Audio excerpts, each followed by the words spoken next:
श्री स्वामी समर्थ. स्वागत आहे तुम्हा सगळ्यांचं माझ्या यूट्यूब चॅनलवरती. आजचा दिवस तुम्हा सर्वांना खूप छान सुखाचा आणि आनंदाचा जाऊ देत हीच मी स्वामींच्या चरणी प्रार्थना करते आणि आजच्या व्हिडिओला सुरुवात करते. पण त्या अगोदर तुम्ही माझ्या चॅनलवरती जर नवीन असाल तर चॅनलला सबस्क्राईब नक्की करा. त्याचबरोबर कमेंटमध्ये श्री स्वामी समर्थ लिहायला अजिबात विसरू नका. उद्या वार आहे गुरुवार आणि उद्याच्या दिवशी आलेली आहे रमा एकादशी. त्याचप्रमाणे उद्याच्या दिवशी वसुबारस सुद्धा म्हणजे दिवाळीचा पहिला दिवस आहे आणि उद्यापासून दिवाळीची सुरुवात होत असते. म्हणूनच या गुरुवारच्या दिवसाला एक अनन्यसाधारण महत्त्व प्राप्त झालेलं आहे.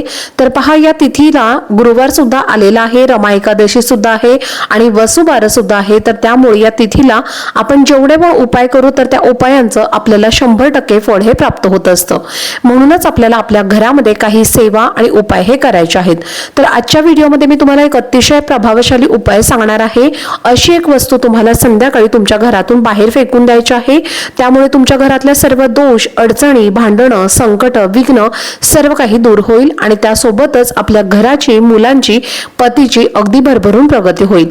असा हा एक अत्यंत प्रभावशाली उपाय तुमच्यासोबत मी आजच्या व्हिडिओमध्ये शेअर करणार आहे. त्यामुळे व्हिडिओ हा स्किप न करता शेवटपर्यंत नक्की पहा, जेणेकरून तुमच्यापर्यंत योग्य ती माहिती पोहोचेल. तर वसुबारस जे आहे तर ते गुरुवारी आलेला आहे. त्याचबरोबर रमा एकादशी सुद्धा या दिवशी आलेली आहे. तर रमा एकादशीच्या दिवशी आपण या एकादशीच्या आपल्या मुलाबाळांसाठी आवर्जून व्रत करायचं आहे. हे व्रत केल्यामुळे आपल्या मुलांना उत्तम आरोग्य हे लाभत असतं. त्याचप्रमाणे बघा, एकादशी जी आहे तर ती रमा एकादशी ही इतर एकादशींपेक्षा सर्वात महत्त्वाची आणि मोठी एकादशी मानली जाते. कारण ही एकादशी दिवाळीच्या 4 दिवसांच्या अगोदर येत असते आणि म्हणूनच या एकादशीला एक विशेष महत्त्व दिलं जातं. त्याचप्रमाणे या रमा एकादशीला आपण जर व्रत केलं किंवा आपल्याकडनं जर आपल्या आयुष्यामध्ये कळत न कळत जे काही चुका पाप होत असतात तर ते संपूर्णपणे नष्ट होतात. म्हणूनच या एकादशीचं व्रत हे या दिवशी केलं जातं. तर पहा, तुम्हाला उद्या वसुबारस आहे, रमा एकादशी आहे आणि गुरुवार सुद्धा आहे. त्यामुळे घरातल्या प्रत्येक व्यक्तीने या दिवसाचं व्रत जे आहे तर ते आवर्जून करायचं आहे. त्यामुळे तुम्हाला बघा, एकादशीचे त्याचं जे पुण्यफळ आहे तर ते प्राप्त होईल आणि वसुबारस व्रत आणि त्याचबरोबर एकादशीचं फळ हे तुम्हाला प्राप्त होईल आणि गुरुवारचं सुद्धा तुम्हाला उद्याच्या दिवशी फळ हे प्राप्त होईल. तर तुम्ही हा उपाय संध्याकाळी 6 वाजल्यापासून रात्री 12 वाजेपर्यंत कधीही केला तरीही चालेल. तर हा उपाय कसा करायचा आहे पहा. आपल्या घरातले दोष दूर करण्यासाठी बऱ्याच वेळेला आपल्या घरामध्ये अनेक दोष असतात.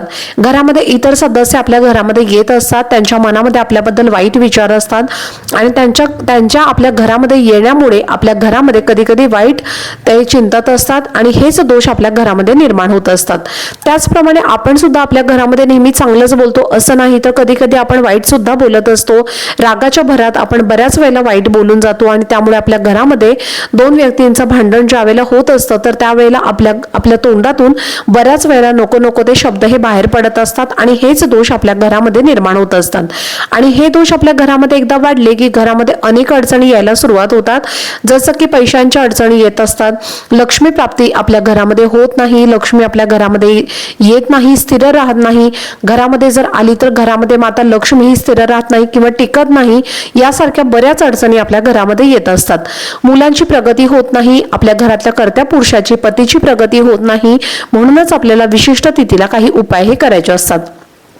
तर बघा, तुमच्या घरामध्ये अशा जर प्रकारच्या काही अडचणी येत असतील तर मग तुम्ही हा उपाय नक्कीच करून पहा. आता या उपायासाठी तुम्हाला काय करायचं आहे तर पहा, उपाय करण्यासाठी उद्या संध्याकाळी म्हणजे तुम्हाला सर्वप्रथम उद्या संध्याकाळी जसं मी तुम्हाला सांगितलं तर 6 वाजल्यापासून रात्री 12 वाजेपर्यंत तुम्ही हा उपाय, जेव्हा तुम्हाला वेळ मिळेल तेव्हा तुम्ही हा उपाय केव्हाही करू शकता. हा उपाय करण्यासाठी तुम्हाला घ्यायचं आहे थोडेसे काळे तीळ. आता काळे तीळ आणि पांढरे तीळ असे 2 प्रकारचे तीळ असतात. तर तुम्हाला चिमूटभर काळे तीळ घ्यायचे आहेत.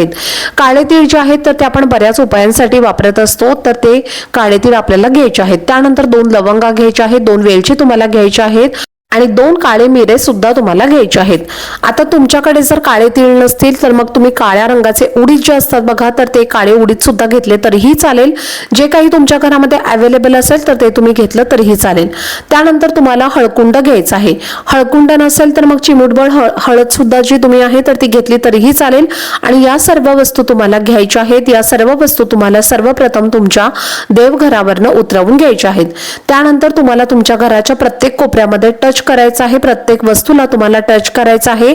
तुमच्या घरामध्ये सुद्धा नकारात्मकता असते, त्यामुळे तुमच्या घरातल्या प्रत्येक वस्तूला आणि घरातल्या कोपऱ्यातल्या प्रत्येक भिंतींना तुम्हाला या वस्तू स्पर्श करायचा आहे किंवा टच करायचा आहे आणि स्पर्श करत तुम्हाला तुमच्या घराच्या मुख्य दरवाजावरती घेऊन यायचं आहे. मुख्य दरवाजावरनं सुद्धा आपल्याला 7 वेळेला या वस्तू उतरवून घ्यायच्या आहेत. उतरवत असताना वरच्या साईडला म्हणजे वरची जी चौकट असते तर त्या वरच्या चौकटीला तुमचा हात लागला पाहिजे. त्याचबरोबर खाली जो उंबरट आहे, जमीन आहे, तर त्याला सुद्धा तुमचा हात लागला पाहिजे. अशा पद्धतीने तुम्हाला या सर्व वस्तू उतरवून घ्यायच्या आहेत. यानंतर या वस्तू घेऊन तुम्हाला तुमच्या घराच्या बाहेर जायचं आहे. घराच्या बाहेर दक्षिण दिशेला तुम्हाला या सर्व वस्तू फेकून द्यायच्या आहेत किंवा मग तुमच्या घराच्या बाहेर जर चौक असेल तर तिथे सुद्धा तुम्ही या सर्व वस्तू फेकू शकता किंवा मग तुम्ही अशा ठिकाणी फेका जिथे तुम्हाला म्हणजे कोणाचाही पाय लागणार नाही किंवा ते कोणाचाही स्पर्श त्या वस्तूंना होणार नाही. तर अशा ठिकाणी सुद्धा तुम्ही या वस्तू फेकू शकता किंवा तुमच्या घराच्या बाहेर सुद्धा तुम्ही या वस्तू टाकू शकता. पण कोणाच्याही घरावरती, कोणाच्याही अंगावरती, कोणाच्याही कपड्यांवरती आपल्याला या वस्तू टाकायच्या नाहीये, जेणेकरून आपल्यामुळे दुसऱ्याला त्रास होणार नाही. आपल्या घरातला त्रास दूर करण्यासाठी आपण या वस्तू उतरवलेल्या आहेत. त्यामुळे जी काही निगेटिव्हिटी आहे, ज्या काही अडचणी आहेत, जे काही दोष आहेत, तर ते संपूर्णपणे यामध्ये समाविष्ट झालेले असतात. त्यामुळे आपल्याला कोणालाही आपल्यामुळे त्रास होणार नाही याची सुद्धा आपल्याला पुरेपूर काळजी घ्यायची आहे. आणि हा जो उपाय आहे तर तो आपल्याला उद्या संध्याकाळी करायचा आहे. हा उपाय केल्यामुळे सर्व अडचणी दूर होतील. घरातील भांडणे, मतभेद, कलह यासारख्या सुद्धा गोष्टी संपूर्णपणे दूर होतील. त्याचप्रमाणे घरामध्ये अखंड लक्ष्मी वास करेल, म्हणून हा उपाय नक्की करा. तर चला, झालेली सेवा ही मी स्वामी महाराजांच्या चरणी अर्पण करते. आजचा व्हिडिओ जर तुम्हाला आवडला असेल तर व्हिडिओला जास्तीत जास्त लाईक, शेअर आणि चॅनलला सबस्क्राईब नक्की करा. भेटूयात पुढच्या व्हिडिओमध्ये. तोपर्यंत सर्वांना श्री स्वामी समर्थ.